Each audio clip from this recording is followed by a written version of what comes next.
Olá, boa noite. Eu sou Fernando Rodrigues e este é o Poder em Foco, um programa de entrevistas em parceria editorial do SBT com o jornal digital Poder 360. Hoje, o Poder em Foco recebe o presidente do Superior Tribunal de Justiça, João Otávio de Noronha. Mineiro de Três Corações, ele foi indicado ao STJ pela Ordem dos Advogados do Brasil e nomeado pelo então presidente Fernando Henrique Cardoso para o cargo de ministro do Superior Tribunal de Justiça. Ministro João Otávio de Noronha, boa noite, muito obrigado por estar aqui no estúdio do SBT. Boa noite, o prazer é meu de estar aqui com vocês, conversando um pouco sobre as atualidades jurídicas do país. Ministro, um relatório recente do Conselho Nacional de Justiça indicou que há 48 obras paralisadas por conta de processos judiciais, representando cerca de 149 bilhões de reais. O que pode ser feito para melhorar essa situação? Nós precisamos julgar rápido os processos. O mais triste é que essas obras param por liminares que duram um tempo muito grande para serem julgadas. Então, nós precisamos diminuir a interferência do Poder Judiciário, ela se limitar aos casos extremamente necessários, em que inviabilize a concorrência, que inviabilize os princípios da moralidade, mas é preciso parar de suspender preventivamente sem que tenha dados concretos. Como é que faz para os juízes incorporarem essa cultura? Porque eles são independentes. São, sem dúvida, mas nós temos os tribunais para o presidente para suspender, o presidente do Tribunal de Justiça, o presidente do Tribunal Regional Federal, o presidente do STJ, tem suspendido uma série de decisões que paralisam obras. A história me mostra, a história está nos mostrando que obra paralisada, às vezes por subfaturamento, quando são autorizadas a continuar, tem um preço muito maior que aquele que se alegou superfaturamento. Então é preciso entender que se há superfaturamento, apure, compense no pagamento, acerte o preço, mas não paralise as obras. Eu acho que o Brasil está parando em termos de obra pública por excesso de liminares judiciais. Ministro, o senhor está há cerca já de um ano no comando aí do Superior Tribunal de Justiça. No Brasil, o Supremo Tribunal Federal ficou muito conhecido, parece que todos os brasileiros já sabem o nome dos ministros, etc. Como é que o senhor explicaria para um cidadão brasileiro o papel do STJ? Como que o STJ atua e para que o STJ serve na sociedade brasileira? A gente precisa voltar à Constituição de 88. Até a Constituição de 1988, o Supremo Tribunal Federal exercia um papel muito semelhante à Suprema Corte dos Estados Unidos. Ela julgava tanto os recursos em que o fundamento era de natureza constitucional, como os recursos cujo fundamento era de natureza infraconstitucional. Quando eu falo infraconstitucional, estou falando das leis federais. Sim. Okay? Então, numa corte concentrava-se tudo. Mas há uma diferença muito grande entre o sistema jurídico brasileiro e o sistema jurídico americano. Os estados, a Federação Americana dá uma grande autonomia legislativa aos estados. E como a legislação, em grande parte, é estadual, as questões estaduais, da legislação estadual não são levadas à apreciação da Corte Suprema. No Brasil, o contrário. Nós temos 99% da legislação no âmbito federal. É lógico que o Supremo Tribunal Federal não daria conta de exercer o controle. Que fez a Constituição de 88? Criou o Superior Tribunal de Justiça, tirando essa função que era do Supremo, passando para esse novo tribunal que nasce com a Constituição de 88 e é instalado em 1989. Então, toda a questão cuja fundamentação é legal, e aí legal estou dizendo não constitucional, exceto trabalhista, é levada a julgamento pelo Superior Tribunal de Justiça. Tem algum caso recente neste ano que o senhor está comandando o STJ, que o senhor se recorda que é muito próximo do cidadão, uma questão candente ali para o cidadão comum, para o brasileiro comum? Nós tivemos muitas questões na área no direito do consumidor. Algum caso específico que o senhor citaria? Não, agora eu não me lembro de um caso específico, foram várias. O STJ construiu uma interpretação muito eficaz e muito elogiada em matéria de relação de consumo no Brasil. E hoje nós temos o Superior Tribunal de Justiça traçando praticamente as regras nas relações de consumo decorrente de saúde. Nós falamos muito abertamente, em grande intensidade, da judicialização da saúde. Nós temos problemas de seguro. Nós julgamos, por exemplo, as questões de indenizações decorrentes de erro médico. E isso é muito farta a jurisprudência do CCJ, tem grande quantidade. Tem algumas decisões que a gente tem acompanhado em que a Justiça tem concedido a quem reclama o direito de ter um determinado tratamento específico, o acesso a um remédio muito caro e que o plano de saúde não dava cobertura. Essas decisões, no seu entender, têm sido as mais corretas? O papel do STJ é concretizar o princípio legal. Mas nós não podemos desprezar o contrato, não podemos. Se a cláusula é abusiva, é natural que nós venhamos anulá-la e determinar que se preste o serviço ou assistência ao usuário. Mas se não é, não cabe ao STJ, por meio das suas decisões, formular ou instituir políticas públicas, e muito menos política pública de saúde. Porque é um caso muito dramático esse. Muitas vezes pessoas que estão fragilizadas por conta de uma enfermidade e buscam num tratamento novo, ainda nem até comprovado, mas muito caro, ou um novo medicamento, e há decisões da Justiça concedendo isso a essas pessoas. Daí, nesse caso, o senhor acha que talvez a Justiça deveria refletir mais ou não? Muito, deveria refletir muito. Quem tem que decidir isso é o Estado, isso é política de governo. Não é... Como que um juiz vai reagir numa pessoa que está ali próxima até de morrer e diz que precisa de um determinado remédio? A Justiça, em geral, muitas vezes eu vejo que tem concedido. O senhor acha que têm sido precipitadas essas decisões? Não, isso depende muito do caso concreto. Há aquele caso que é inevitável, o juiz faz o que qualquer ser humano fazia. Eu não quero ser o responsável por essa perda de vida. Claro. Então, acontece. Mas, observa, isso é uma decisão rara, esporádica. Nós não podemos fazer disso uma regra. Hoje, há um grupo de trabalho em que temos membros do Ministério Público, da Justiça, do Governo, estabelecendo regras para a concessão dessas liminares. Porque hoje o juiz está melhor informado, e agora nós estamos correndo no Brasil, orientando o juiz sobre essa questão, melhor informado do que é um tratamento experimental, por que ele não pode ser concedido. Então, o que faltava ao juiz era informação. E essa informação agora começou a chegar, e chegar com um trabalho muito forte do Conselho Nacional de Justiça. Criou um grupo para estudar a política de saúde, ou seja, a política de saúde dentro do judiciário. Com isso está se diminuindo essa interferência do judiciário. No ano de 2018, eu estou dando uma olhada aqui, o STJ julgou 511 mil processos. É um número enorme.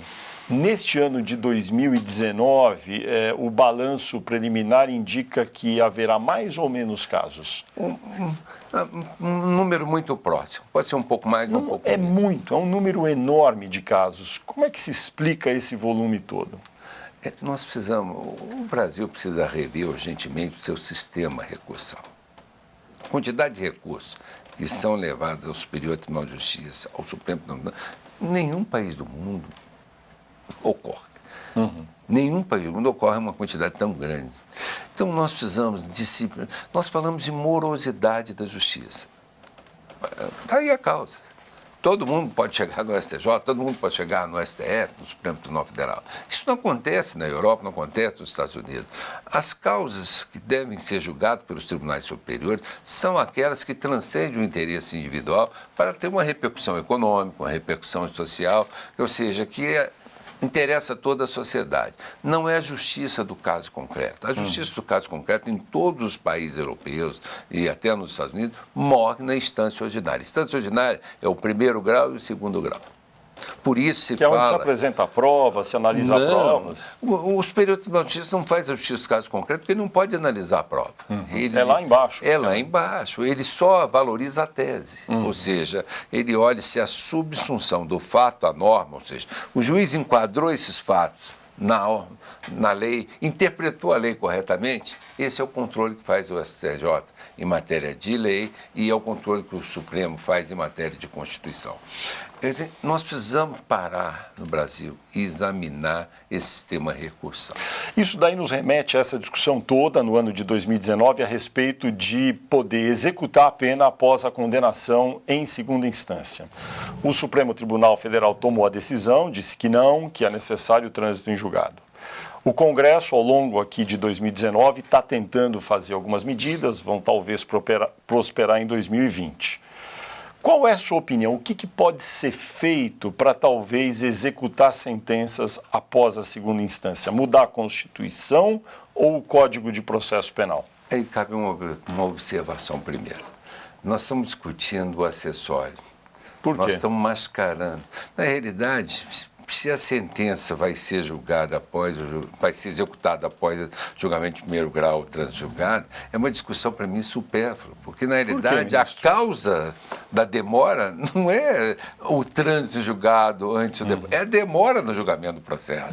Nós temos que acabar com a morosidade no processo, da duração do processo. Aí é mudar o Código de Processo Penal. Tem que mudar o Código de Processo Penal, tem que mudar o Código de Processo Civil, nós temos que mudar o sistema recursal. Se a duração do processo fosse razoável, como promete a Constituição, que fala todos têm direito a uma duração razoável do processo, nós não estaríamos discutindo se vai ser executada antes ou depois do trânsito. Tem algum dispositivo que o senhor sugere que possa ser mudado de maneira muito singela, muito fácil de o público entender para melhorar isso? Eu acabei de dizer das razões apresentadas no tribunal que o processo baixa. Então, eu acho que nós podemos simplificar todo o processo recursal. E acredito que, simplificando o processo recursal, nós vamos ter menores hipóteses de nulidades, que retardam muito o processo. Então, agora eu respondo a sua pergunta. A Constituição pode mudar? A Constituição pode ser alterada? Se entendido que a execução se faz após o transjulgado como um direito fundamental, não pode ser alterado. Não adianta alterar o Código de Processo Penal, não tem como modificar a Constituição. Se entender que o que se assegura é um devido processo e que o princípio da inocência não constitui um direito fundamental, que não me parece razoável, vamos ter que aguardar o trânsito em julgado. Claro. Mas eu acredito que a gente acabaria com toda essa discussão se a gente tivesse coragem, no Brasil, de pôr o dedo na ferida. Vamos simplificar o sistema recursal. E, de outro lado, a justiça precisa também se reestruturar. Eu acredito que é hora de uma profunda reforma na estrutura do judiciário brasileiro. O judiciário brasileiro está moroso, está se modernizando em termos de tecnologia, mas os sistemas de julgamento ainda são lentos. Agora temos os julgamentos virtuais, o que tende a acelerar. Mas se mantida essa estrutura recursal, e se os tribunais não avançarem no sistema de julgar mais rápido, e o que é julgar mais rápido? É simplificar também a decisão. As decisões judiciais não podem ser sede para se escrever artigos jurídicos. As decisões judiciais têm que se limitar a decidir o caso posto em julgamento. E só isso. Tem uma medida que foi sugerida até pelo presidente do Supremo Tribunal Federal, Dias Toffoli, o Congresso tem analisado, está evoluindo ali dentro, não deve ser aprovada antes de meados de 2020. Dizer no Código de Processo Penal, fazendo uma alteração, que após a condenação em segunda instância, o réu condenado poderia, quer dizer, estaria já obrigado a cumprir a sentença. E isso sem prejuízo de ele poder recorrer a instâncias superiores. Essa é uma boa medida? O problema é que você está dizendo, nós vamos mudar o Código de Processo Penal, mas a razão do trânsito julgado, segundo o julgamento do Supremo, é constitucional. Então, você tem que mexer na Constituição. Eu acho que aí ela vai ser inócua. Não é a lei que pauta a Constituição, é a Constituição que pauta a lei. Nesse Seria caso... inócuo, manifestamente não. Eu volto a dizer, vamos ter coragem de mexer nas estruturas, reformar o Código Penal, o Código de Processo Penal, acelerar o julgamento, mexer com coragem no judiciário. A emenda 45 ela criou apenas o CNJ, ela não mexeu profundamente no judiciário. Nós precisamos mexer no judiciário. Agora, eu estou entendendo pelo que o senhor diz que o senhor, enfim, de acordo com o que decidiu o Supremo sobre o trânsito em julgado, acha que essa é uma decisão definitiva, não tem como ser alterada, nem mexendo na Constituição. Eu acredito que não, até porque eu a tenho como cláusula pétrea. Ou seja, tem que passar pela primeira, pela segunda, pela terceira e talvez até pela quarta, chegando ao Supremo. E qual é a sua... Não tem quarta, né? Claro. Não tem, até porque o STJ não é uma instância recursal ordinária. Só em casos excepcionais deveriam chegar lá. O que nós precisamos resolver é isso. O que vai ser julgado no STJ? Porque na medida que você limita o que possa subir, você acelera o processo. De outro lado, nós precisamos confiar um pouco mais na primeira e segunda instância. Nós colocamos que tudo deve passar pela STJ, como se a primeira e segunda instância fossem errar sempre. E nem sempre a melhor decisão é a última, nem sempre a melhor é do Supremo ou é do STJ. Às vezes a melhor está no tribunal ou está no juiz de primeiro grau. Então, não há decisão que satisfaça ninguém, todas as partes. Sempre alguém sai insatisfeito do processo, quem perde. Nunca vi alguém perder e sair satisfeito. Então, o que a gente precisa resolver isso, e com coragem, é mexer na estrutura do sistema recursal e na estrutura dos tribunais. Mas quando o senhor fala que é possível, por meio da mudança no Código de Processo Civil, o Código de Processo Penal decidiu que pode subir para o STJ, não haverá também alguém que vá ao Supremo questionar e dizer, olha, estão me cerceando um direito de recorrer e eu quero recorrer? O direito de recorrer é o recurso de apelação.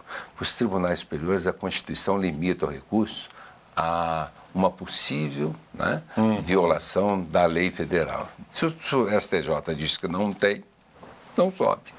Entendi. Então, a Constituição limita. O recurso para o Superior Tribunal de Justiça, como para o Supremo Tribunal, não é um recurso aberto, recorre quem quer. Recorre quem consegue demonstrar a violação. Agora, isso eu lhe dou uma informação, 95% dos casos que batem a porta do STJ são mantidos. Não, e mais, uma quantidade grande não é sequer conhecido o recurso porque não cabível. Entendi. Deixa eu perguntar para o senhor algo que sempre se fala. O senhor ocupou o cargo de Corregedor Nacional de Justiça.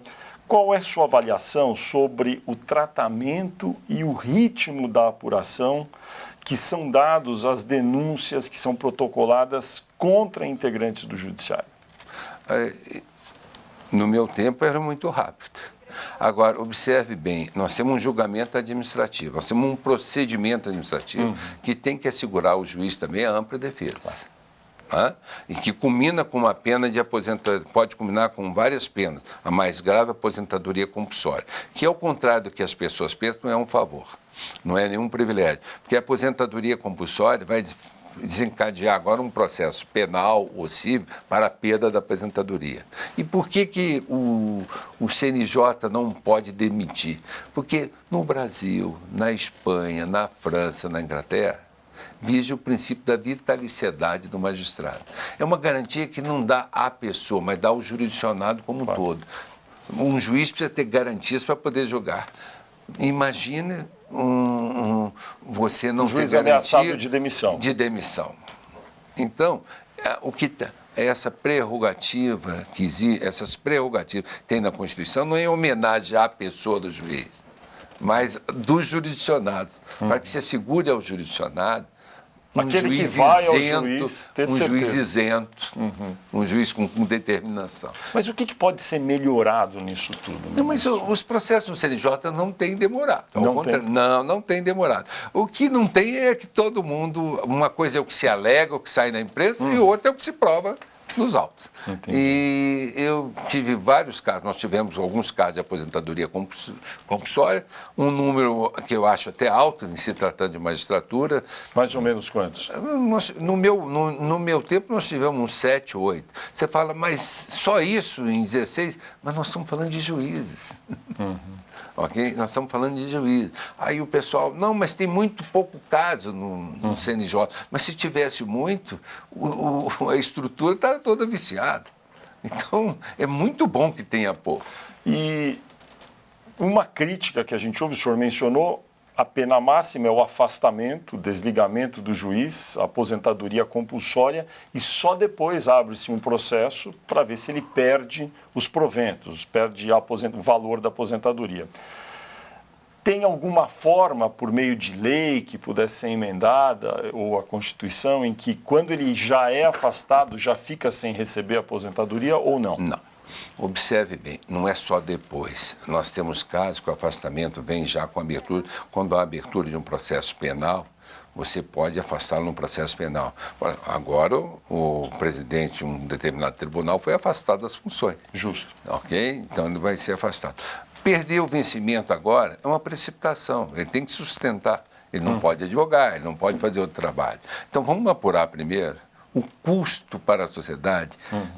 É menor pagar e ter uma decisão justa do que não pagar e precipitar. Mas é possível já, em alguns casos, também já limitar o pagamento da aposentadoria ou isso não? Só com a decisão transitada em julgado. Entendi. Senão acabou a garantia constitucional da vitaliciedade. Entendi. Tá certo. E não é só isso no Brasil, é no mundo inteiro, assim, em todas as nações democráticas. Entendi. A garantia está ali, está escrita na Constituição, que ele só perde o cargo mediante sentença transitada em julgado. O que cabe é o judiciário não demorar com o processo. É que eu falo, nós precisamos...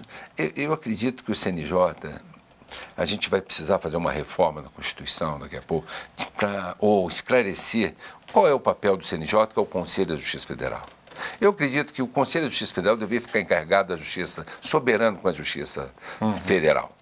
E o CNJ com os tribunais estaduais, para que fosse mais eficaz, a fiscalização funcionasse melhor. Ministro, a gente estava falando antes do intervalo sobre juízes, contestação a magistrados. Um juiz pode livremente se manifestar nas redes sociais? Não, não pode, é evidente que não. O juiz requer discrição. Todo mundo que opta pela carreira na magistratura sabe que vai sofrer limitações. Então, há um provimento CNJ, baixado num tempo em que eu era corregedor, regulamentando exatamente isso. E um dos conteúdos desse provimento é exatamente o juiz não pode fazer manifestações políticas. Como que eu vou confiar num juiz amanhã como candidato? Um juiz que vai julgar o meu registro como candidato se ele manifestou politicamente neste ou naquele sentido. O juiz requer discrição. Quem opta pela carreira de magistrado sabe que será um homem público e tem limitações. Isso está valendo? Está valendo. Essa decisão foi impugnada junto ao Supremo Tribunal Federal, esse provimento, e o Supremo confirmou, a relatoria do ministro Barroso confirmou a legalidade e a constitucionalidade dessa decisão do Conselho Nacional de Justiça. Há muitas nuances aí sobre manifestações públicas de um juiz. Vou citar um caso que é muito conhecido, porque está nas redes sociais, o juiz Bretas, do Rio de Janeiro, que cuida da Lava Jato, ele tem uma presença muito constante nas redes sociais. Vai à academia de ginástica, faz exercícios, coloca fotos, e é uma presença muito forte. Esse tipo de comportamento é ok? Eu não acho que é uma presença forte, eu acho que é uma presença exibicionista. Eu lamento que um juiz tenha esse tipo de comportamento. Isso gera desconfiança. Eu acho que o Bretas, como juiz, bom juiz que é, ao julgar os casos penais, deveria ser mais recatado, ele deveria transmitir mais confiança no seu comportamento. E eu não vou aplaudir esse tipo de comportamento. Não acho que um juiz deva ficar participando desse tipo de conduta, de exibicionismo. O juiz tem que partar pela discrição. Por isso, o CNJ regulou a conduta do Mas o juiz Bretas, nesse caso, infringe a norma que está em vigor hoje? Quem gosta de um juiz exibicionista? Eu pergunto. Não, mas eu é que pergunto para o senhor. No campo ético, pode estar infringindo? Eu acho que pode estar infringindo. Cabe agora ao CNJ apreciar. Eu não acho correto esse tipo de conduta. Aliás, nós precisamos estar mais do que em academia, a gente tem que estar mais em congresso, debatendo, conversando com a sociedade, discutindo as necessidades que o judiciário tem. O juiz precisa, e nós temos hoje as escolas de magistratura, voltarem a frequentar com mais intensidade as escolas de magistratura para se modernizarem, para saber o que está acontecendo no mundo. Eu acredito que o juiz precisa de muita discrição para exercer bem o seu mistério, a sua profissão. Obviamente, no caso do juiz Bretas, que citamos aqui, só se o CNJ for provocado, é claro que vai analisar o caso, né? Normalmente, sim. Entendi. Ainda falando de juízes, como eles atuam, um caso muito rumoroso em 2019 foi o da que ficou conhecida como Vaza Jato. Muitas conversas em aplicativo de celular de integrantes da força-tarefa da Lava Jato foram hackeados, né, foram captados de maneira ilegal e depois divulgados. Procuradores da Lava Jato e do ex-juiz Sérgio Moro, que cuidava da Lava Jato. O senhor tomou conhecimento do conteúdo desses diálogos, certamente porque saíram na imprensa. Qual é a sua avaliação sobre isso? Bom, esse caso está sob julgamento. Né? Eu só lamento que isso tenha acontecido. Lamento que tenha acontecido o diálogo, que nós acabamos tomando conhecimento pela imprensa. Lamento que tenha vazado num site. Né? É uma ilegalidade atrás da outra. Isso não é bom para a ordem jurídica. Eu lamento profundamente tudo isso. E o Supremo agora vai decidir até onde isso contaminou ou não o julgamento. Portanto, eu não quero manifestar exatamente, porque essa questão está sob julgamento. Claro. Existe uma tese que uma prova ilegal, ela não pode ser usada, mas quando ela é, ainda que ilegal, e citada por alguém que está se defendendo, alguns operadores do direito acham que a prova, ainda que ilegal, se for para ser usada na defesa de alguém, ela é legítima. Qual é o seu juízo sobre isso? Mas a prova ilegal só é vedada para punir o réu, para abrir ação penal. Entendi. Aí é uma questão de proteção dos direitos individuais. Mas eu coloco a seguinte pergunta. A prova é ilegal, mas é manifesta no sentido de provar a inocência. Vamos desprezá-la? Ou seja... Então, em benefício do réu, ela pode ser usada. Agora, vai ser analisado no caso concreto. Claro. No caso concreto. Então, o que se não permite é um manejo da prova ilegal para condenar o réu para abrir ação penal. Isso é coisa de país ditatorial, de país comunista, não de país democrático. O senhor também já foi alvo de hackers no seu celular? Estou enganado ou aconteceu isso mesmo? Como é que foi? Fui alvo de hacker pelo mesmo intercepto. Mas, como eu dizia e repito, nada a temer. Nada, o que tinha, nada foi revelado, porque não tinha nada que... Até porque eu não uso as redes sociais. Eu não participo de rede social. Eu não manifesto por WhatsApp que as posições jurídicas. Entendi. O juiz só tem um lugar adequado para falar, uma sede adequada para falar. O processo. É lá, no processo que a gente fala. Ministro, delações premiadas. Esse é um mecanismo relativamente novo, que vem sendo usado de maneira constante. O mecanismo da delação premiada tem sido satisfatório ou precisa ser aperfeiçoado? Eu penso que precisa ser aperfeiçoado. Como? Primeiro, você está vendo determinadas pessoas processadas delatando inconsequentemente. Delatam, a busca e apreensão, a prisão preventiva, depois não tem uma prova sequer. Então, nós precisamos dizer até onde a delação premiada pode justificar medidas judiciais constritivas de direito. Um delator que mente na sua delação deveria ser punido por essa mentira apresentada? Mas é evidente. Ele tem direito ao silêncio, não direito à mentira. Nem que seja a seu favor? A seu favor, ele tem direito ao silêncio. Não é justo que um cidadão use a delação para praticar crime de calúnia. Imputar ao outro em crimes que a pessoa não cometeu. O ex-ministro Antônio Palocci fez uma delação muito rumorosa que agora vem sendo questionada. Aparentemente, alguns aspectos não são verdadeiros. Isso ainda está para ser visto. Nesse caso específico, o senhor tomou conhecimento desse caso e tem algum juízo sobre ele? O que eu tenho conhecimento pela imprensa. Pela imprensa denunciou, inclusive, pessoas ligadas ao judiciário que contestam veementemente. Okay? E há uma peculiaridade. Na contestação, a pessoa disse, eu não decidi isso.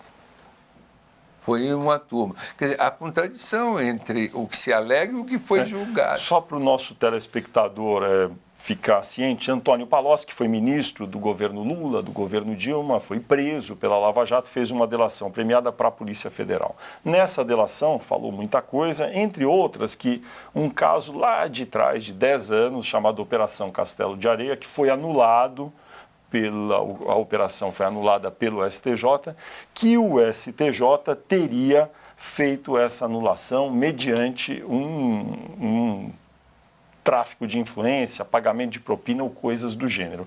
Não apresentou nenhuma prova disso. Disse que sabia que teria acontecido. Não sabe para onde foi o dinheiro, para qual conta foi.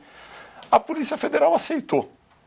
E a Polícia Federal tomou providências em cima de uma história de ouvir dizer.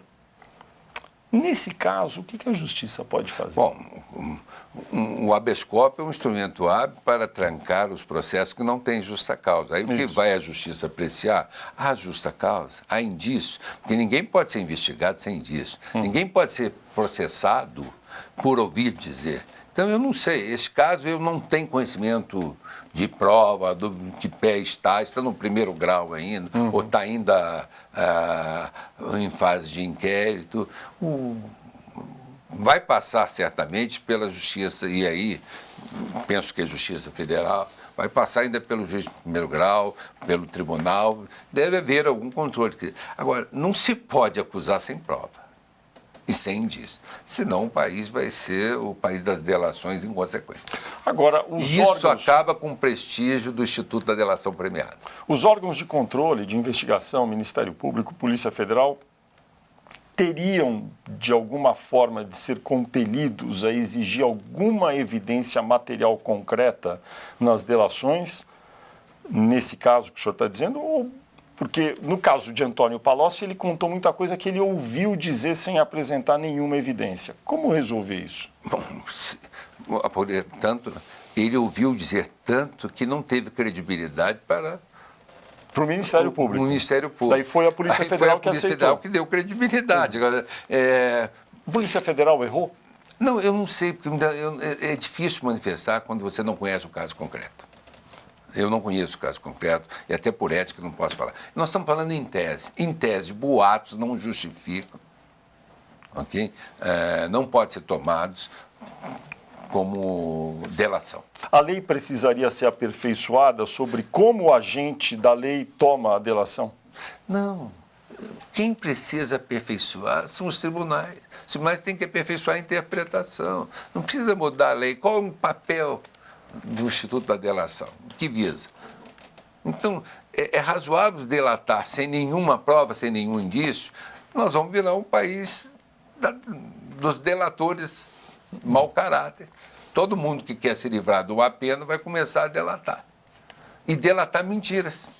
Então, é preciso que não se desprestigie o Instituto da Delação. O Instituto da Delação Premiada é muito bem-vindo, ele é oportuno, ele permitiu o esclarecimento de muitos fatos, permitiu o combate à corrupção no Brasil. Agora, nós não podemos vulgarizar isso, não podemos fazer desse Instituto uma panaceia, um remédio para todos os males. Isso cabe à Justiça, claro, então. Claro, cabe à Justiça, não precisa mudança de lei. Cabe aos tribunais interpretarem adequadamente a lei. O Brasil passa por dificuldades econômicas, grande déficit nas contas públicas.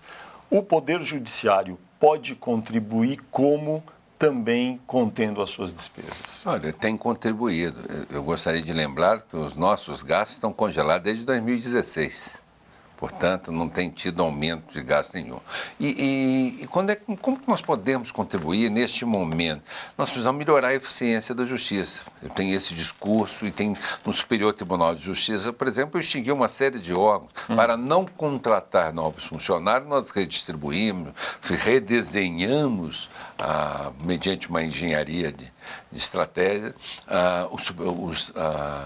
os trabalhos dentro do Superior Tribunal de Justiça. Então, acabei com um órgão de 400, reduzindo para 170, muitos aposentados, outros foram realocados, onde estava faltando funcionário. Eu estou com uma grande demanda de aposentados e não estamos repondo no Superior Tribunal de Justiça. Por quê? Porque nós temos uma PEC, uma PEC que foi aprovada, que congela os gastos o orçamento do Superior Tribunal de Justiça com base em 2016. Portanto, não temos espaço nenhum. Se não temos espaço, nós não vamos ter criatividade na gestão, temos que ter sim. E o que fizemos? Já extinguimos taquigrafia, reduzimos o órgão, a Secretaria de Órgãos Julgadores de 400 para 170, quer dizer, perdemos um monte de funcionários por aposentadoria, quer dizer, deixaram o tribunal e nós não repusemos. Do concurso aberto, limitamos a contratar apenas 50 para a área de tecnologia, aprimorando a tecnologia, com o uso da inteligência artificial, nós estamos conseguindo um grau de eficiência muito maior. Quer dizer, eu acho que agora o desafio é exatamente a gestão. E temos contribuído muito com isso. Agora, a Justiça Federal também, como um todo, está nessa situação. Nós temos um problema sério na Justiça Federal brasileira. O Tribunal Regional Federal da Primeira Região. O Tribunal Federal Regional da Federal da Primeira Região jurisdiciona 80% da área territorial brasileira. 14 estados. Tem desembargador que tem 30 mil processos, 35 mil processos, 40 mil processos. É lógico que ele não vai dar conta. Um processo para ser julgado no Tribunal Regional Federal, fora da área penal, mas na área civil, dependendo da Câmara, demora 10, 12, 14 anos. Isso não é razoável. Agora, a criação de um outro Tribunal Regional Federal, o TRF6, como a gente tem acompanhado as discussões, cabe nas contas públicas? Claro que cabe. Do jeito que estão fazendo, cabe. Porque Por nós não estamos aumentando nenhum tostão no orçamento global. O que estamos fazendo? Nós estamos... Olha... No passado, mas não vai aumentar o número de desembargadores, de funcionários? Ao contrário, nós estamos... Uma sede nova, porque vai ter que ter uma sede. Aí é essa informação que a gente precisa dar. Primeiro, nós estamos... No passado se aumentou o número de juízes federais pelo Brasil afora, só que não mexeu no número de desembargadores. Os processos chegaram nos tribunais, foram julgados mais rápido, todos estão depositados nos tribunais. O que nós propusemos para a criação do Tribunal Regional Federal? Nós estamos convolando cargos de juízes de primeiro grau que não estão ocupados, reduzindo o tamanho do primeiro grau para poder aumentar o segundo grau. Reduzindo por quê? Porque, na realidade, nós estamos com varas ociosas. Com essas varas ociosas, nós estamos extinguindo, não estão preenchendo alguns cargos que seriam do segundo juiz, e cada 4 juízes equivale ao valor de 3 desembargadores. Então, nós estamos convolando vagas, transformando vagas de juiz de primeiro grau em desembargadores.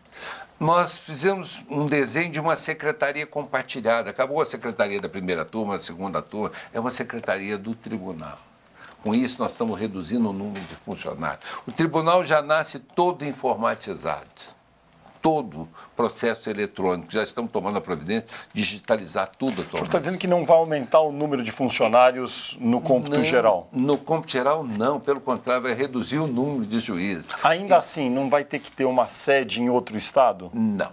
Por quê? Vai ser em Minas Gerais e nós já também resolvemos esse problema. Nós estamos reorganizando a localização das varas.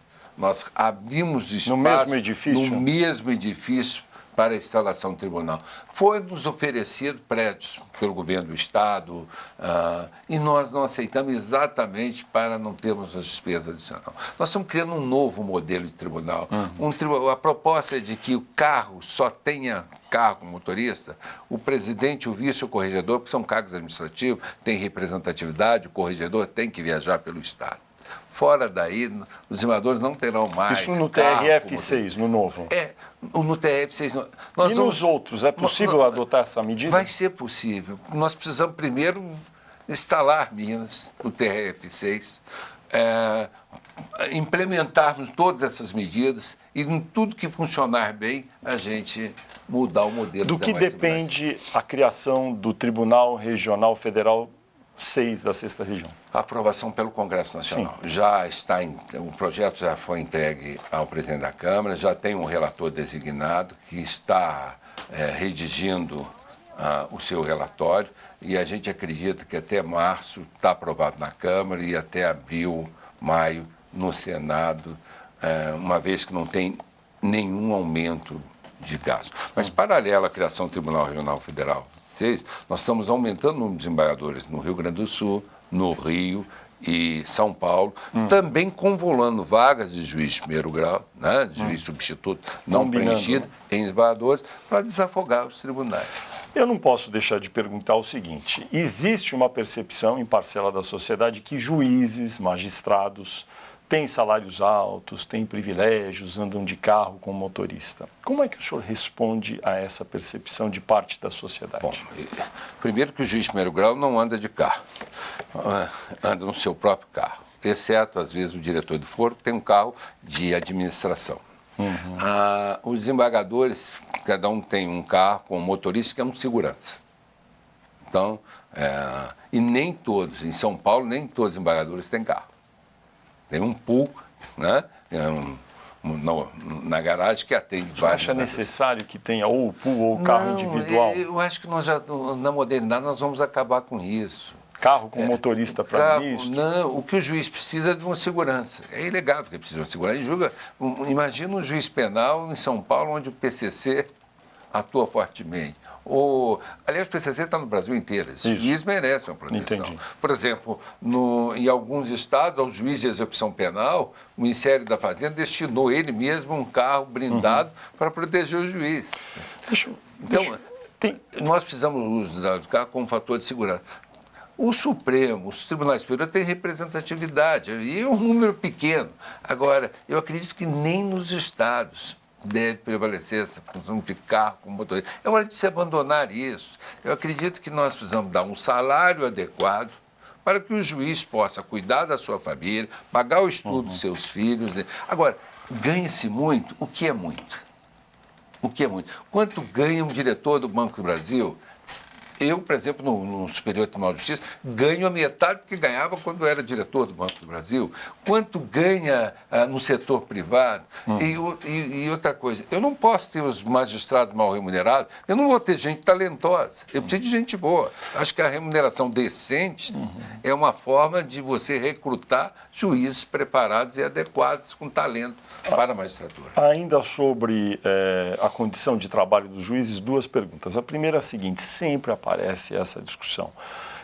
O recesso do judiciário 2 vezes por ano. Isso dependeria de mudança na lei orgânica da magistratura. O senhor é a favor ou contra a manutenção do sistema atual em que há 2 períodos do ano de recesso? Eu acho que não justifica mais também esse recesso, 2 recessos. Nós estamos em novos tempos, com outro. No passado, o Brasil era diferente. Todo funcionário tinha a licença prêmio que a magistratura não tinha, de 90 dias, de 5 anos. O juiz dá-se o recesso porque o desgaste é muito grande.